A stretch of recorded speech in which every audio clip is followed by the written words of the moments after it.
Thank you all for joining us today. And for those of you who have completed the exam maturity assessment survey, thank you so much for contributing to this piece of research. For those who are not aware, I am Antonia Calvo, Managing Director of ActXM with Qualtrics Implementation and Advisory Partner. We work with a lot of local government councils to help them implement customer experience programs, and talking with a lot of CX leaders within the local governments has been this idea of collecting benchmarks and being able to identify the state of CX maturity in local governments in Australia for a while. And so ActXM, together with Qualtrics, we're taking this initiative of collating information from various local governments, organizations, as well as an online sample to be able to now talk to you and present the state of CX maturity in local government in Australia, but also share with you some benchmarks and opportunities that we have uncovered. I also have Jo on the call today. She just a bit of FYI, she did help me put together these insights and analytics. She will be keeping an eye on the Q&A. We will have the ability to ask questions, or you have the ability to ask questions at the end of the session, and she will keep an eye on those questions. Bit of an agenda for today. So we'll be sharing with you the results of two pieces of research. Once again, one related to the CX maturity program across all the participant local governments, from Australia. And the second piece of research relates to CX benchmarks. As I mentioned, we'll have time for Q&A at the end of this session, and we'll be sharing a detailed report in the coming weeks with a lot more data and insights. It's a bit of a struggle for me to actually come up with the key insights, because there's a lot of data that we're able to collect from these two pieces of research. Just before we start, it's always important to give you an overview and an understanding of the study key facts and how we collected this data. So you have that understanding of why how we're analyzing the data ultimately. So the first study relates to the exam maturity study key facts, which most of you on this call will have participated. We collected 57 responses from CX practitioners at local governments across Australia, and they provided us their organization efforts, and we asked them to complete the Qualtrics exam maturity competency and maturity assessment survey. The results, we end up having 63% of these responses coming from metro council areas and 37% from regional areas, 37%. These 57 responses were sourced through ActXM and Qualtrics network, and it's not by any means just councils that actually have CX programs. Many of you do not have a CX program, so I feel fairly confident in terms of the representation of a good mix of councils that have started at CX efforts and others that are just in the very first stages. And then the second study relates to CX benchmarks study. So ActXM managed and collected 500 responses from citizens who have had some form of interaction with the local council over the past 18 months. The sample was drawn from a representative Australian general population sample by state, gender, and age, and this is an online panel sample. So with that in mind, let's dive into some of the data and the results. The first part we want to cover relates to the state of CX maturity in local governments. So based on these 57 responses that we inquired, we asked them how long they have had central CX groups or leaderships within their organizations. And what we found is only 30% have had a CX team or a senior executive for more than 18 months, 1.5 years. On the other side, 41% of respondents do not have a central CX group, and 33% do not have executive in charge. And this later on will be quite interesting to start looking at these and viewing comparing the results between CX leaders and CX laggards, so organizations that are leading the way and the others that are not leading the way. We also found based off these 57 responses that we collected that only 18% consider their organization CX skills and capabilities as strong. What is interesting is when we compare these results to a broader industry study that Qualtrics have conducted across multiple industries, is that in that study, over half of respondents rated their organization CX skills and capabilities as strong. So local governments results are 18% and the broader industries is over half. So significant difference there. In general, we can say based on these responses that local governments lack the skills, the knowledge, the culture, and the technology to lead the CX efforts, as the vast majority rated these three areas as weak, somewhat weak, or very weak. The next questions that we asked were related to which CX metric and which listening elements councils have in place. Satisfaction metric is the primary metric used by 39%, followed by customer efforts, with really only 11% of respondents using NPS as the key metric. And this is interesting in a way because when, again, we look at the broader industry research, it shows that 70% of the organizations actually use NPS as the core metric. So local governments are mainly using satisfaction and efforts, which all makes sense because most of the feedback that local governments are listening elements and listening posts local governments have in place relate to frontline feedback with 30% and 27% interaction feedback.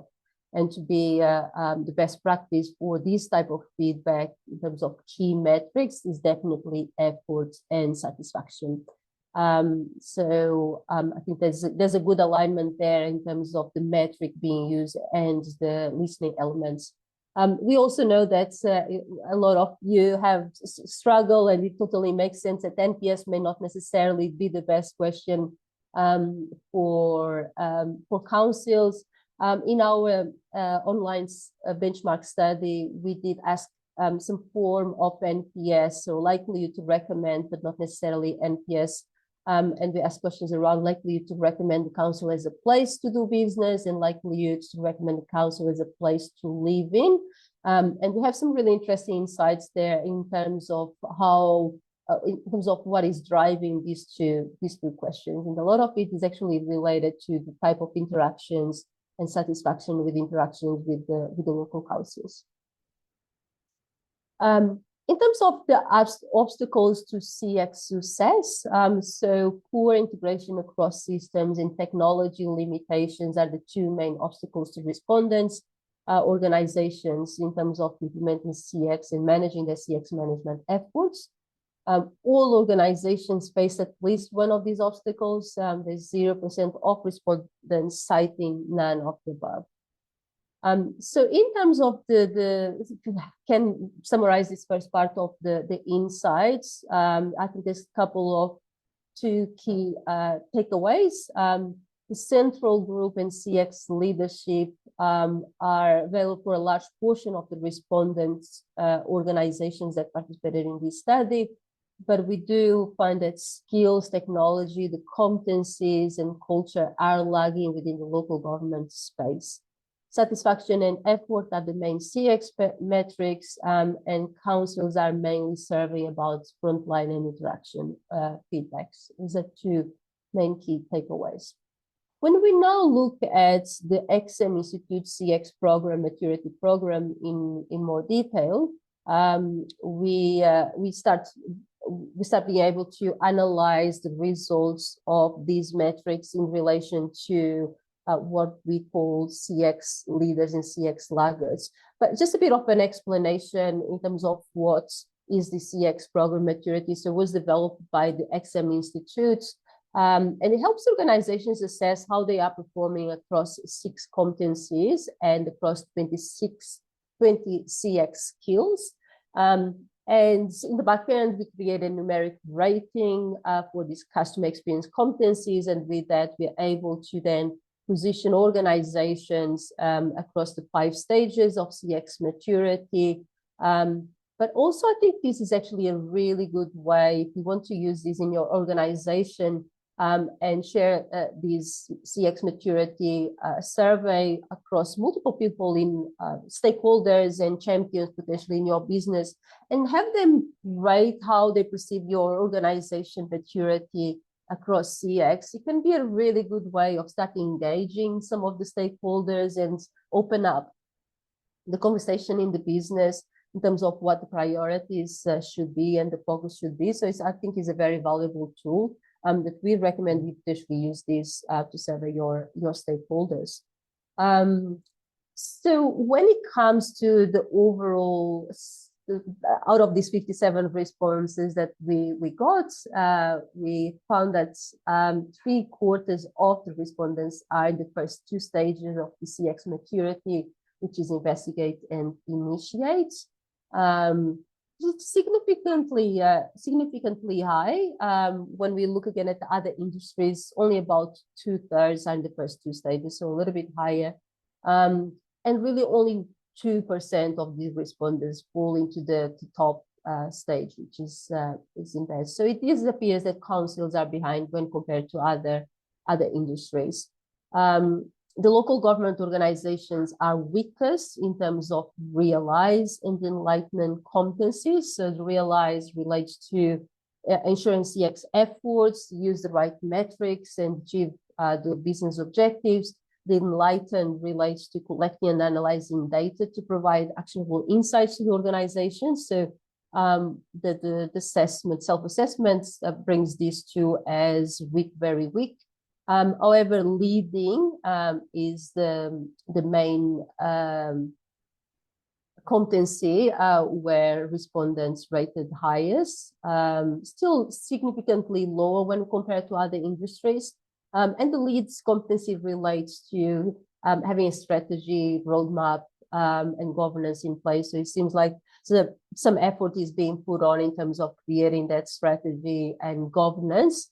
And it sort of relates, probably a lot relates with the fact that many of these organizations are in the investigate initiate phase, sort of doing the first preparation before moving into realizing and getting value from these programs. So this chart here, and the next couple of charts we're going to present, shows the percentage of respondents that rated their organization as strong or very strong in each of the areas. And the responses are broken into 2 groups. The first group, and these groups are based on their CX competency and maturity. If the overall score of these maturity assessments is above 16.3, they are considered CX leaders. If the overall score is equal or below 16.3, they are considered laggards. So this just gives us a way of start comparing organizations that are leading the way in terms of CX compared to those that are behind. What are the key difference? What is very clear difference between leaders and laggards in relation to the skills and capabilities, as well as having a customer-centric culture and technology. So we see leaders are much more likely to say strong, very strong in terms of having CX skills and capabilities, and having a customer-centric culture, as well as having the technology that supports the organization's CX efforts. So laggards really fall behind, and there's almost no responses across these three areas. We also find that almost half of the CX laggards do not have CX metrics, and the CX leaders are more likely to have more than one listening post. So that's it. Like in terms of the satisfaction, as is definitely the key metric for the The CX leaders were with 70%, where only 48% of bloggers have satisfaction as the key metric. But the key difference here is really around this: we don't have a CX metric. So bloggers, again, are less likely, almost half of them, likely to have a CX metric in place. The other question we ask in the way we look at this is related to the obstacles for CX success, looking at leaders and laggards. So it appears technology limitation is the main obstacle for CX efforts for laggards, with 76% selecting this as one of the obstacles, followed by 66% selecting poor integration across systems. What is also interesting is that 41%, the biggest gap in terms of between CX leaders and laggards, in terms of obstacles, relates to the lack of leadership for these efforts. So there's no leader selecting this question as an obstacle, and however, we have 41% of laggards selecting this as an option. So technology is important, and we see laggards not having that in place. But similarly, and related to the questions we asked before, having that culture as the CX skills and capabilities is also has a big impact in terms of the big difference between laggards and leaders.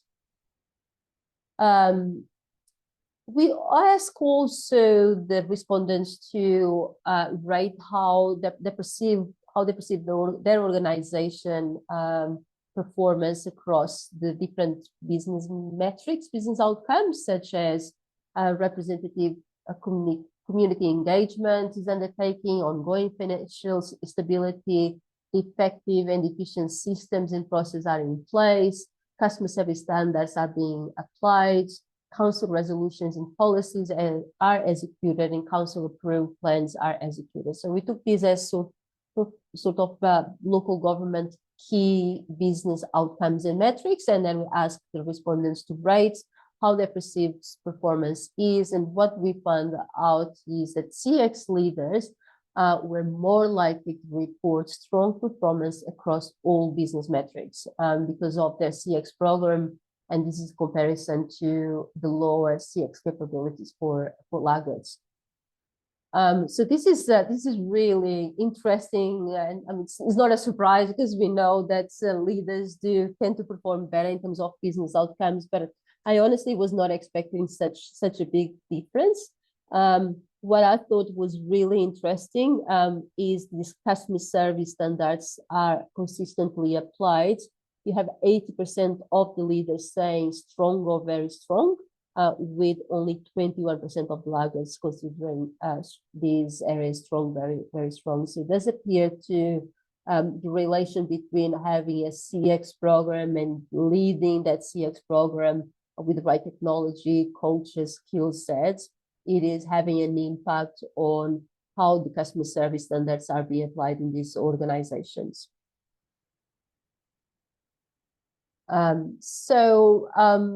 bit of a summary of this part of the presentation and these key insights. A strong customer-centric culture is driving the CX leaders. CX laggards lack the skills, the knowledge, and the technology to implement and drive the CX program.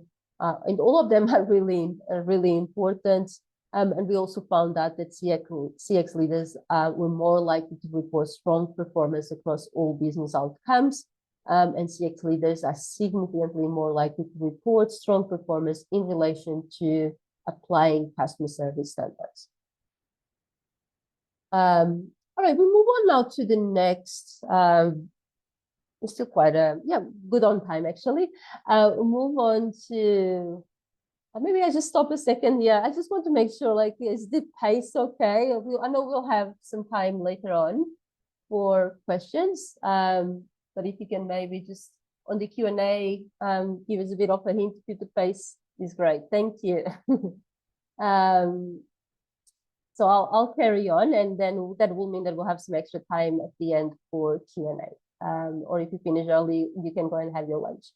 So I want to take you through some of the insights that we found now from the customer experience benchmarks study that we conducted.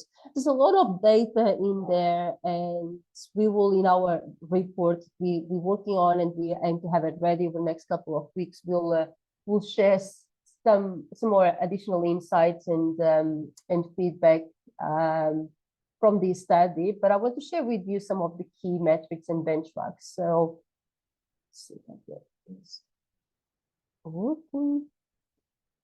Okay. So the online study, we look at various metrics to be able to use them as benchmarks, but also to understand which one is a better metric to measure perceptions and how citizens engage and perceive the relationship with local councils. And we've kind of put these into three areas. So you have typically the service metrics, so satisfaction, post-interaction, and effort while interacting with councils. And so the metrics that came up, we have 70% satisfaction post-interaction and 78% satisfaction with it's not necessarily satisfaction, but it's a 5-point scale. So I think it's an agreement. So the top two strongly agree in terms of being easy to interact with council. So we put these, the way we calculate these metrics are always the top two on a 5-point scale. Then we also ask questions related to trust, how they perceive and how much they trust the local council staff, and the trust related to elected members of the local council. So there's a bit of a difference there, more likely to trust local council staff over elected members. And then finally, we ask questions related to recommendation. How likely are they to recommend the council as a place to do business, and how likely are they to recommend the council as a place to live? And we have -24 for the first entry, and this is Australia-wide. But we did find that we're not going to go into much detail here around difference across states and rural and metro areas. We did find rural areas actually tend to rate higher across most of these metrics compared to urban metro areas. And we find some states also have significant difference. Western Australia in general appears to be a really quite higher satisfaction. And then we have South Australia and in some areas, Queensland, as a lower satisfaction scores or across any of these metrics. So our detailed report will go through it in a bit more detail, but just, we want to leave that in there, that there are definitely differences go across metro and rural areas as well as states. So the survey really started as we asked people to tell us what type of interactions they had with councils over the past 18 months. And then we proceeded to ask them a series of questions related to those interactions. The first thing that I want to point out here is the main reasons for interaction. We actually had, I think, a list of 16 or 15. We're just presenting the results here for the top 10. But the main reasons for interaction with local councils relate to managed waste and recycling surveys and paying council rates, which is probably nothing new for you, but it's important that I share these because we're then able to understand the CSAT scores for each interaction type. So if you think about overall satisfaction with interaction when interacting with councils is 70%, we do find that the CSAT scores for each interaction vary significantly between interaction types. So at the high end, you have waste and recycling, 85% satisfaction, assessing community support service like child care center, 84%, and council organized events, 81%.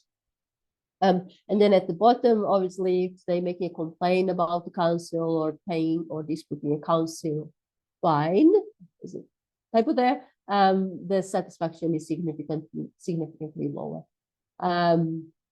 But so again, we see this as we work with our customers as well, and hopefully this will help to you to use it a bit as a benchmark across your interaction surveys and touch points. We also inquire about the drivers of interaction. So questions related to staff, resolution, keeping customers up to date, how long it took to resolve the inquiry. All of these are good measures of overall interaction. You want to be able to have your overall satisfaction score, but also more importantly is the why, or what is driving that overall satisfaction score. Staff-related drivers such as knowledge, professionalism tend to score high on this study, and drivers related to keeping customers informed and clearly explaining decisions have a slightly lower satisfaction score. So this information is obviously important and is valuable, but in the bit I will be talking a little bit more about how these drivers actually impact the outcome metrics, and be able to understand what are the key drivers for each outcome metric. Because we had some of these outcome metrics relate to recommending the council as a place to do business or recommending the council as a place to live, we thought our hypotheses were initially more related. Well, maybe the interaction is not necessarily a driver for recommending the council as a place to do business or live in. So we asked a series of questions related to satisfaction with things like, for example, parks, outdoor spaces, libraries, what we call facilities, and service. So the chart that you have here gives you that satisfaction score across all of these facilities and service. And we have at the top satisfaction with parks and outdoor spaces, library facilities, sport grounds are the top where people are mostly satisfied. And then the bottom ones relate to public transport connections, off-leash dog park, and road street maintenance. They scored the lowest. So then what we did was plug in satisfaction with the facilities and service, satisfaction with the drivers of interaction, like the satisfaction with resolution of those inquiries and interactions. We try to come up with a correlation score for all of these drivers with the key metrics. And the three outcome metrics we're looking at here relate to the satisfaction with interaction, likelihood to recommend the council as a place to do business, and likelihood to recommend the council as a place to live. And what we found was, for most part, the drivers of all of these key metrics, they change slightly, but all come back to the performance of the council when related to interaction. So the first one, top drivers of satisfaction with interaction are the staff did the best to help me, staff listening, took time to understand my needs, and council efficiently provided answers or outcomes for my queries. The top three drivers for likely to recommend the council as a place to do business is trust local council staff. The council provided answers to or outcomes to my queries and requests, and councils kept me informed about the progress of my requests. And then the final one, likelihood to recommend council as a place to live, again comes back to council providing answers and outcomes to queries and requests, and the staff listening took the time, as well as the overall it was easy to deal with staff. So again, it's what is interesting here was not necessarily drivers related to having good parks, having good transport connections, and that in a way actually did surprise me a little. What is driving these likely to recommend as a place to do business and live are very much related to the interactions that people are having with the councils. So as a way of summarizing the CX benchmark study and key findings, so interaction with staff are key drivers of the overall service satisfaction, trust with local council staff, and council efficiently providing answers to queries and requests, strongly correlated to likely to recommend the council as a place to do business. And then finally, council providing answers to queries and requests and overall staff satisfaction strongly correlated with the likely to recommend the council as a place to live. And we're talking about correlation scores here for those a bit more on the statistic side of things. talking about correlation scores above 0.7 across these, which is really, really high correlation scores. So we can establish a very strong correlation between these drivers and these outcome metrics.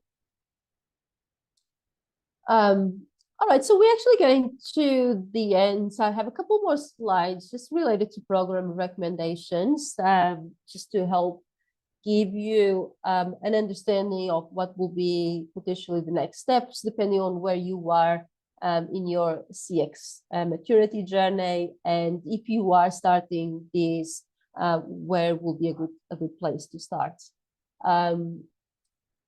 So if we look at the CX maturity model, the recommendations, if you are on the investigate phase, starting educating yourself and your core team and the key executives, really important to get that executive buy-in.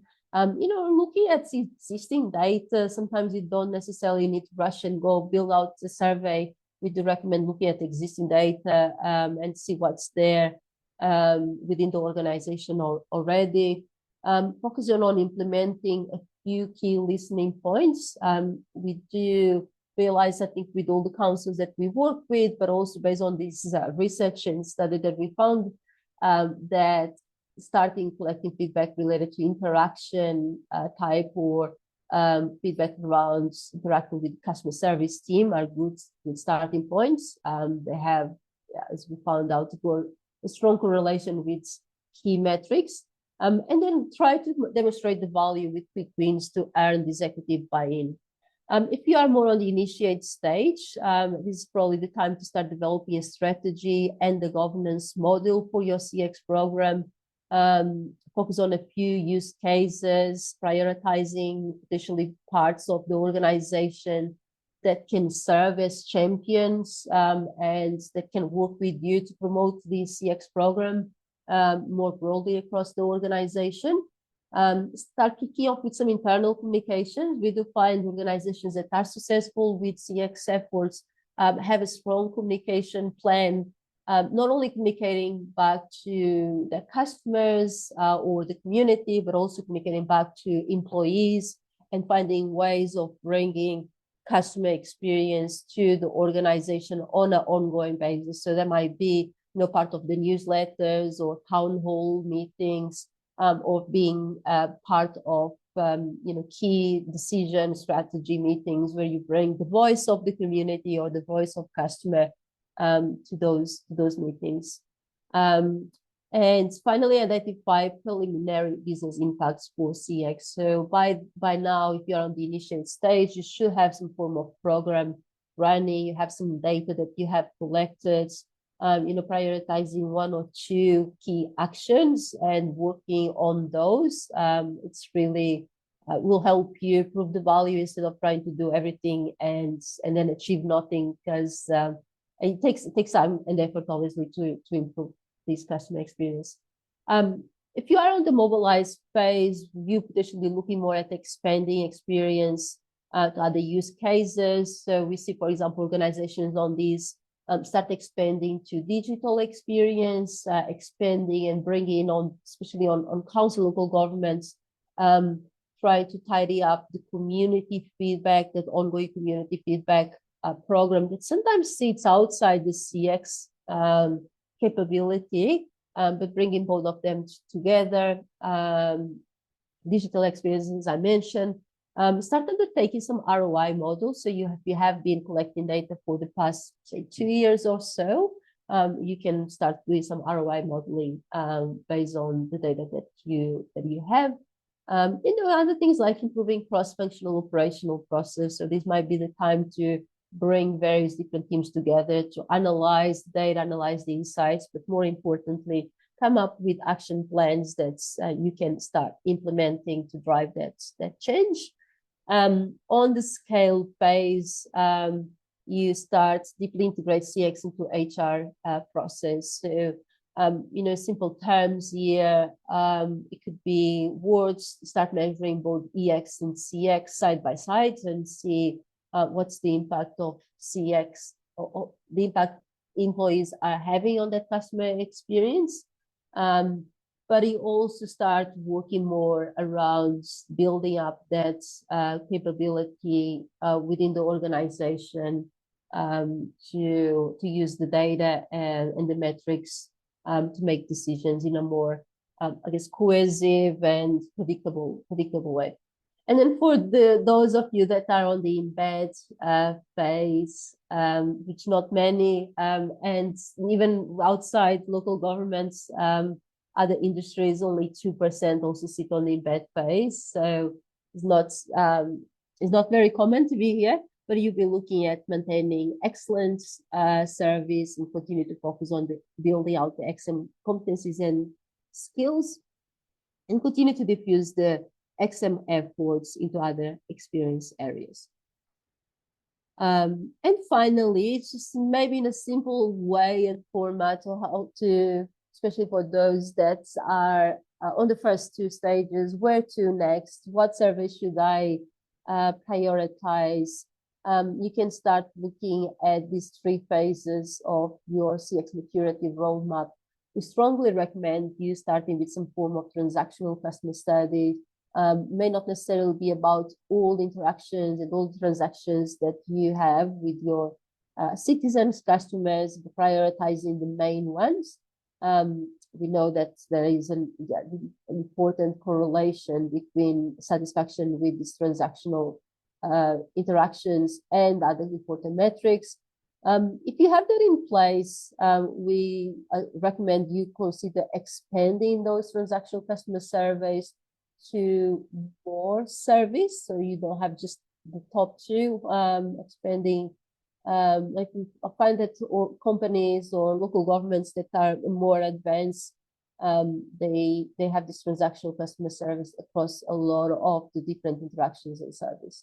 But we may also want to then start looking at building out a customer panel, so a panel community of citizens that are willing to share with you feedback on an ongoing basis, so allows you to have that ongoing consultation with your community, and setting up a relationship community study. So with these, you start looking beyond just transactions and, something, for example, around satisfaction with facilities and overall service, which then helps you do things like correlation with likelihood to recommend council as a place to live or do business, trust of staff and elected members, and so on.